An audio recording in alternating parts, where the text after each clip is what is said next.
Welcome to State of Unity podcast, where we talk with people who used to live the ordinary and are now living in the extraordinary.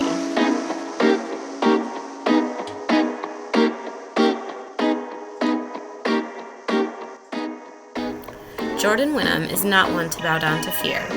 She currently travels full-time in a small camper with her husband, 2 young girls, and pets. She left a very profitable career to work for a company that spoke to her soul. StoryLine is on a mission to change corporate giving. Well, Jordan, thanks so much for joining me this morning. You look so cozy, and I wish we were trading places. It's been so long since I've been on a camping trip. That is my everyday. So it is pretty cozy. Sometimes too cozy with 2 kids, a dog and a cat and a husband, but now it's perfect because the camper is empty.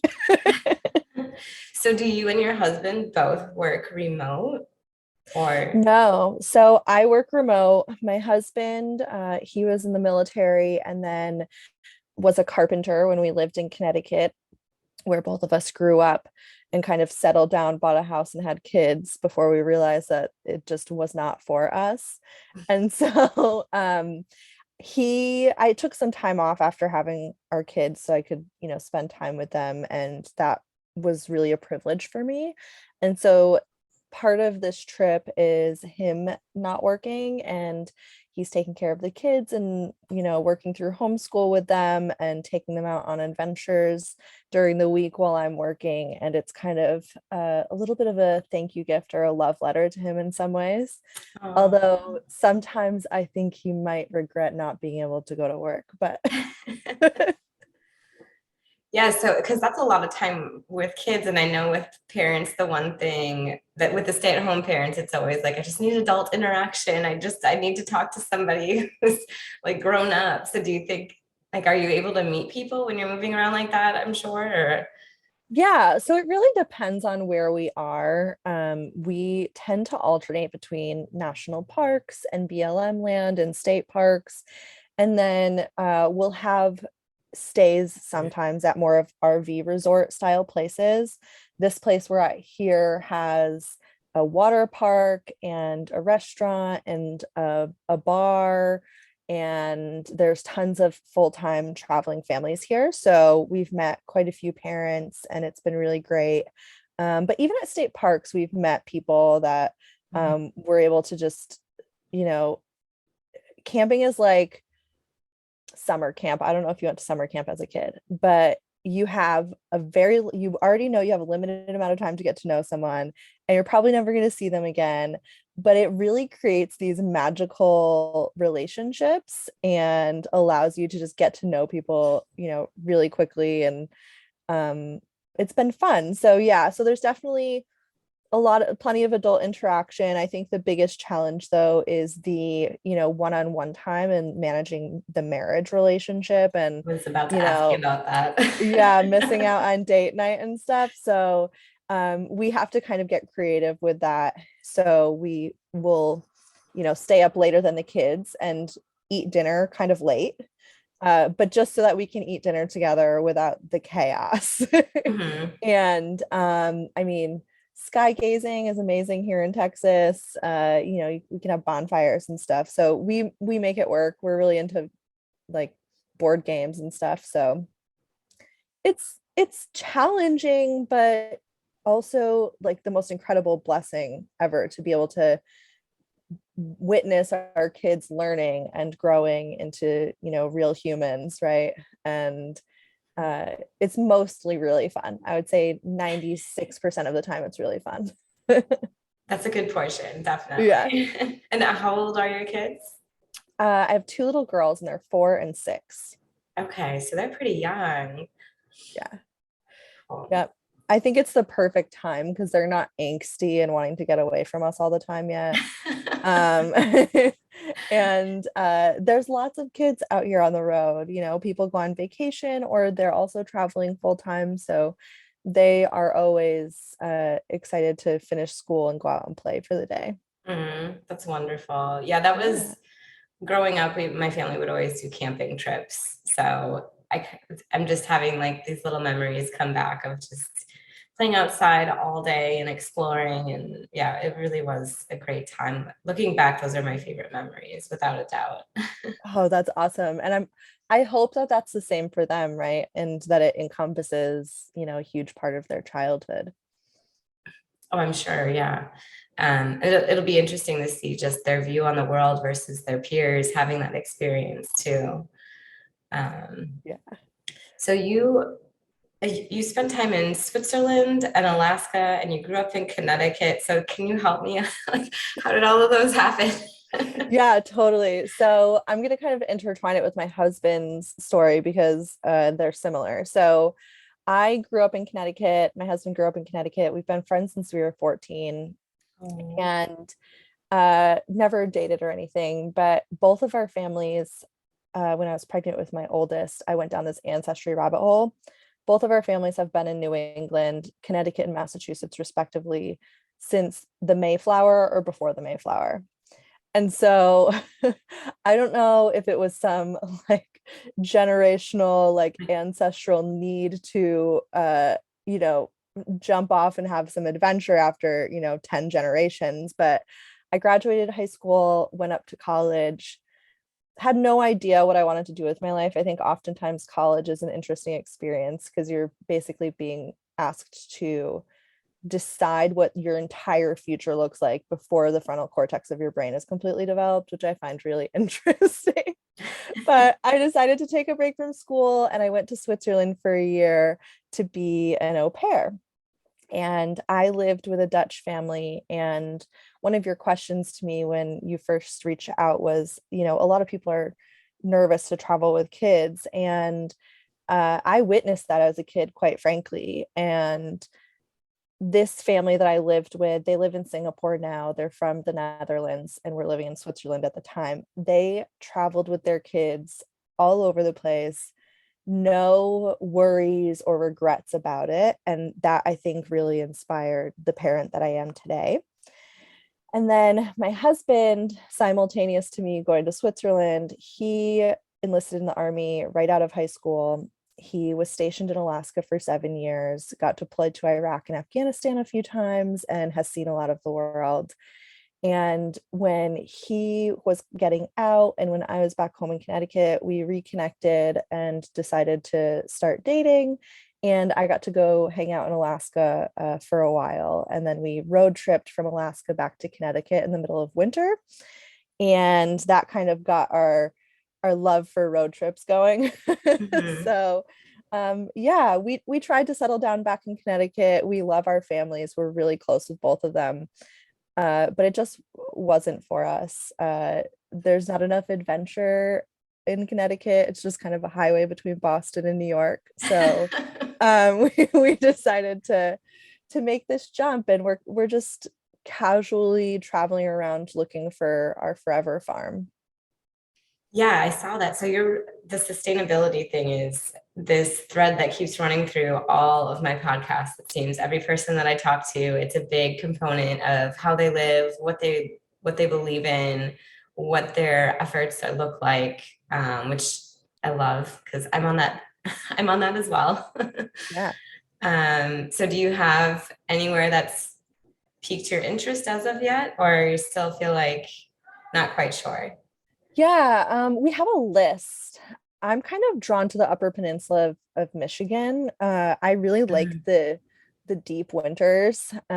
We've talked a lot about Alaska, but that's quite a long trip if we had to get home for an emergency. So that's kind of the only thing limiting us there. But we're also headed up to Idaho and Utah and the Pacific Northwest over the summer. So we're kind of eyeing those states as well. So while we love pretty much everywhere we've been, we really love Florida actually. Um, we just have this hope and confident feeling, honestly, that when we get to where we're supposed to be, we're going to kind of know. So, Mhm. I feel the same way with my life. Yeah. yeah. Well, usually I know before I get there, oddly enough. Yeah. Past 3 times I've moved, I think I picked out everything before ever even going. But Yeah, I love that. Yeah, I mean, to be honest, I feel like that might be Idaho for us. The only thing is when we look at Idaho right now, the cost of land for what we want to accomplish is Mm, incredible. But mhm. that's maybe just like kind of a limiting belief. So we'll see what happens. Okay. Yeah, and the whole market is crazy right Yeah, now. it's wild. Yeah. So I wanted to ask you, just segue a little bit because I was looking on your LinkedIn and the company that you're with now, the startup StoryLine, is Yeah. unique from anything else I've heard of. So I'm curious, is that something that you were involved in since incubation or they pulled you on board later on? And tell us a little bit about that. Yeah. So prior to Storyline, I had a successful marketing consulting business working with financial advisors. And I love financial advisors. Everyone should have one, but it was a little soul sucking for me. I'm this very deeply purpose driven human being. And I feel like I'm the type of person that my parents kind of roll their eyes at me sometimes because they're like, "What are you doing? Like throwing away successful business." I can But relate to I, yeah, that. I joined Storyline on a whim.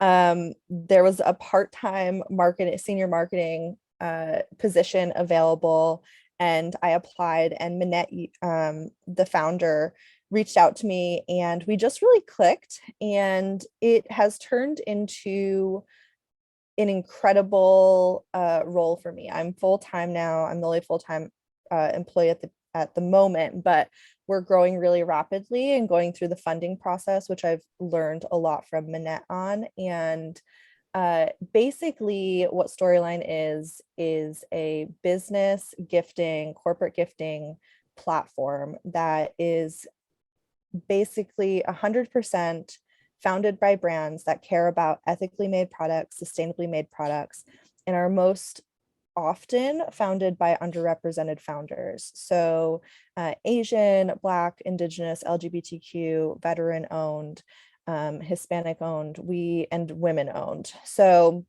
what we're trying to do is remove the bias out of corporate giving. I don't know how many like corporations you've worked for, but the gifts you receive are usually branded swag, and they're really targeted towards the bureaucracy and the men historically. So a guy's t-shirt, right, with a company logo on it.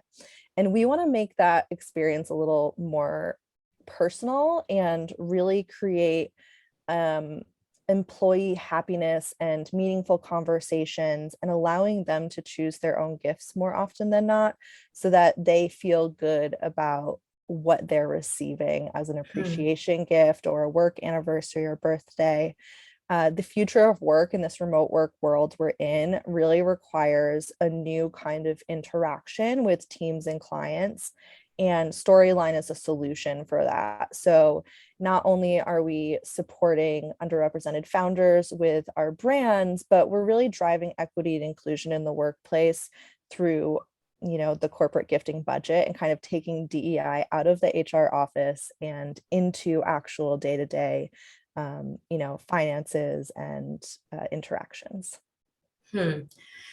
That's really cool. So my Thanks. past life, I was in the corporate event planning world. I mean, I Oh still yeah. do, but in a different capacity. And so that was, I mean, yeah, pretty much every single event has, there's the grab bags or, being in Florida, it was always the can koozies or like the surfboard keychains, sunglasses, all that kind of stuff. So I see it's stuff like that. It's cool. It makes sense for the time, but then there's so many Yeah. other times where it's stuff that you're like, I'm never, what am I going to do with this?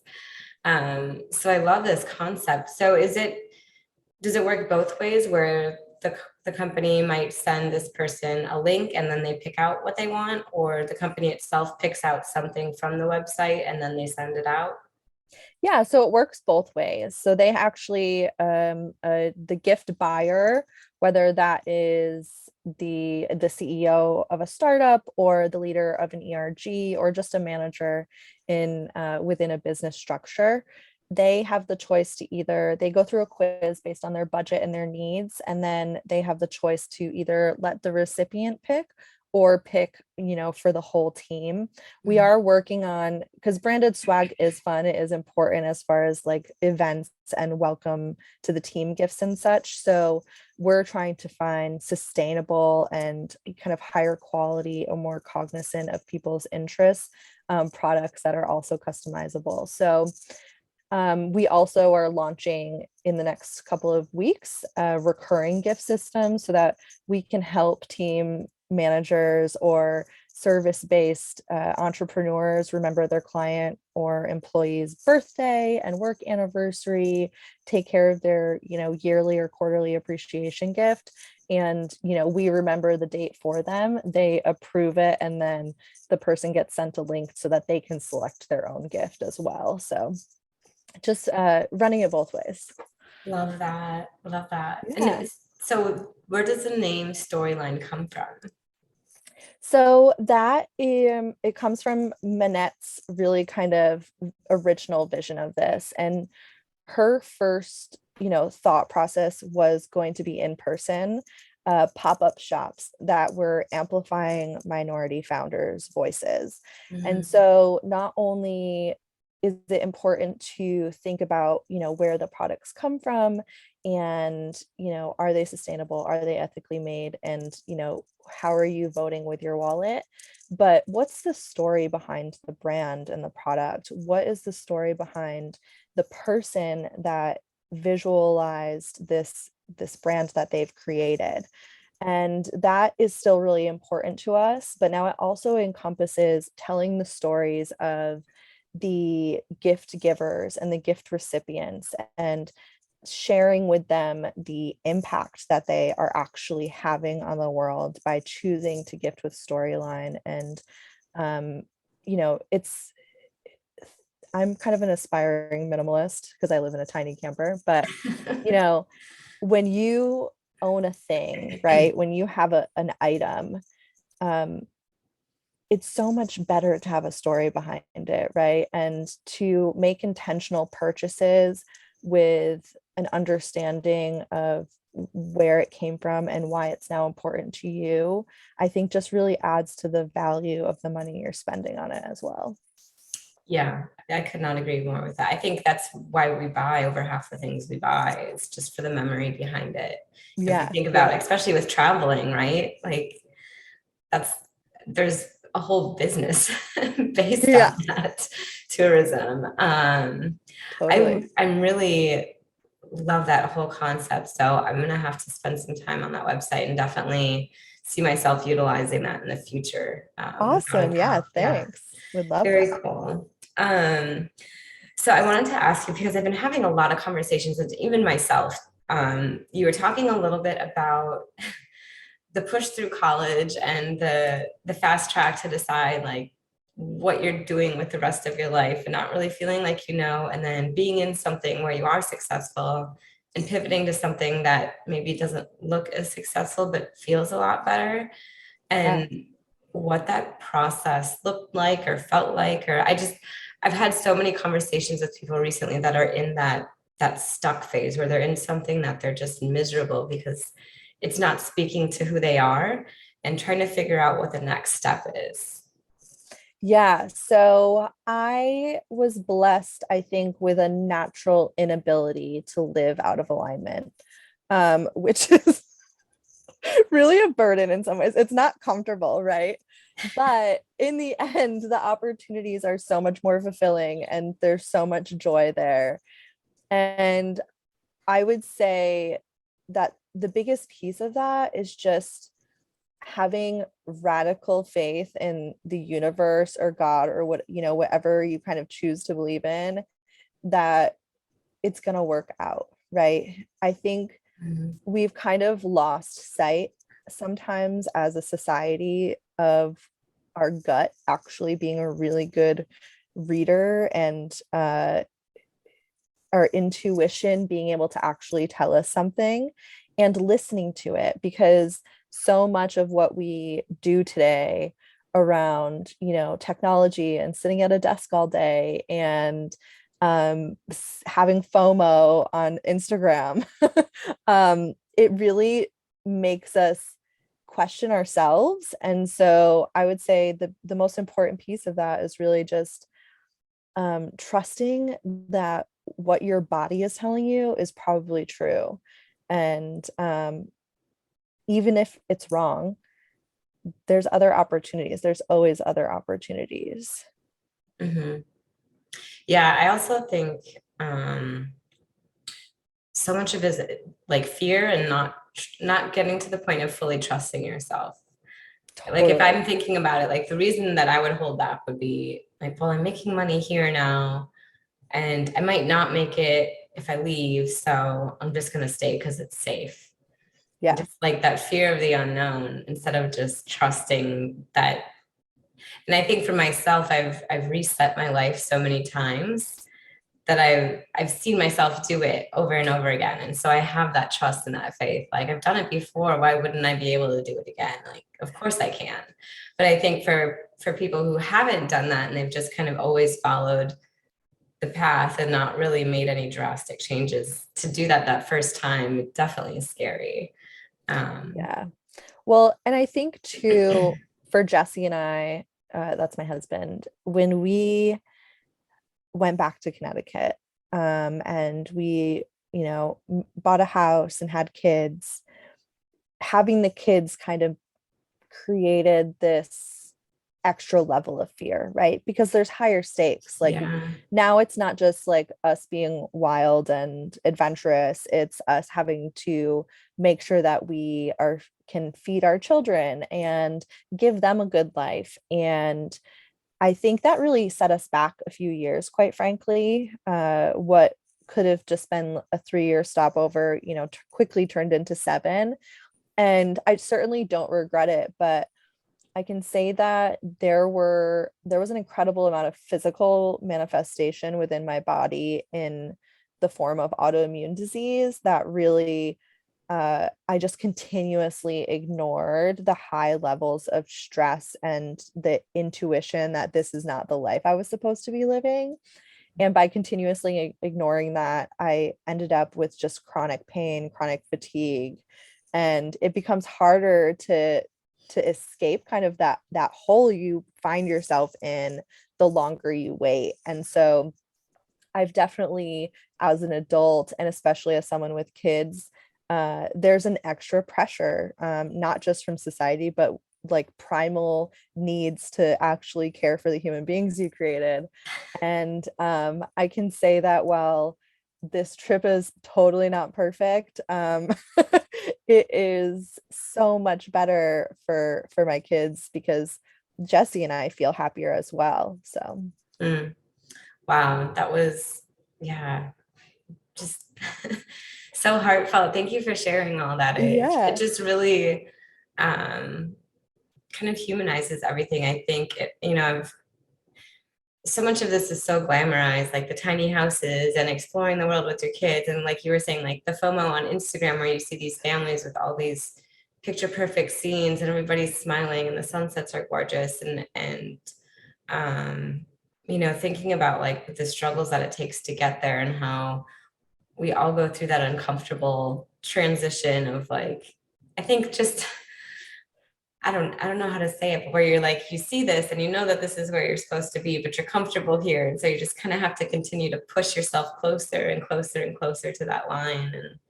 And I think for myself, thankfully, I have a really amazing circle of friends that help talk me through those things and build me up. And then when I see that somebody else can do it, kind of like you with your friends in Switzerland, seeing that they were able to do it, that's when I'm like, okay, well, you're fine and you're doing great. So if I can do it too. And things like that really help me.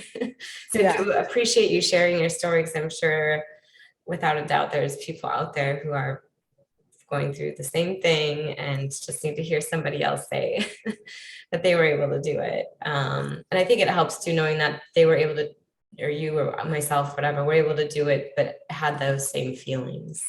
yeah, yeah, totally. I mean, the first 90 days, I cried a lot and I said to Jesse, like, okay, this was a bad idea. Like, let's just step back. Let's just find a place to live. And that probably still happens once every 60 days, where I have a day where I'm like, what was I thinking living in 90 square feet with two tiny humans?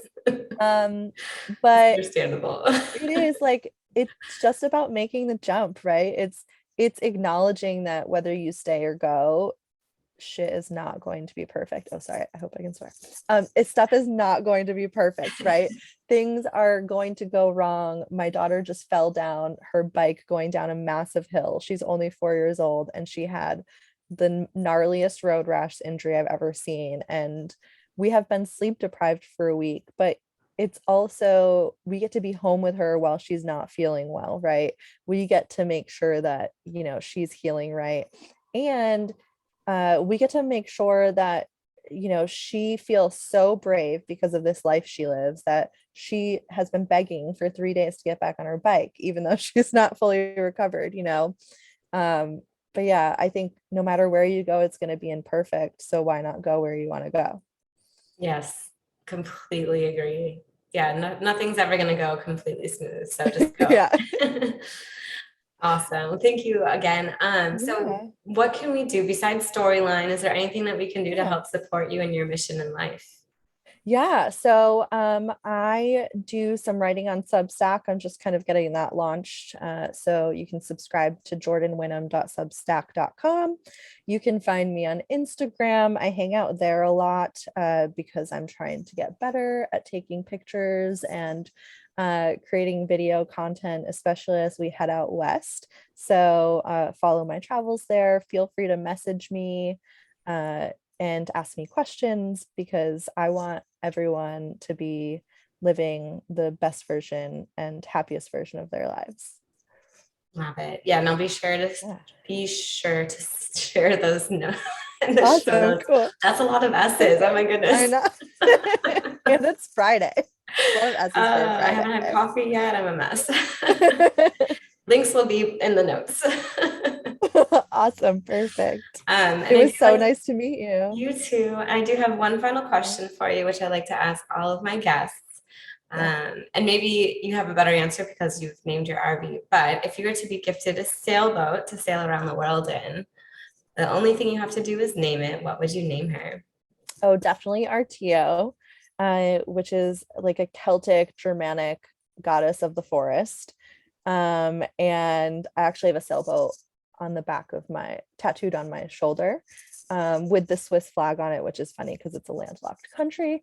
But yeah, Artio is kind of the name of our overlanding website that my husband is running. It is the name of our camper. It would definitely be the name of our boat. We've actually thought about taking a catamaran next if we don't find our farm, but our farm is also going to be Artio. So just it represents our connection to nature, and the fact that you can find the most freedom in the forest. And yeah, that's Artio. Very fitting. Yeah. Well, thank you again. It's been such a pleasure getting to know you and your story, and I really appreciate you coming and taking the time to share with us. Yeah, I'm really excited about what you're doing too. So let's keep in touch, because you're doing important work and I love it. Thank you. I appreciate that. Absolutely. Have a great day. You too. Bye. Bye. Thanks so much for listening. If you enjoyed, please take a moment to like, subscribe, and share. Hopefully, you're feeling inspired to live extraordinary.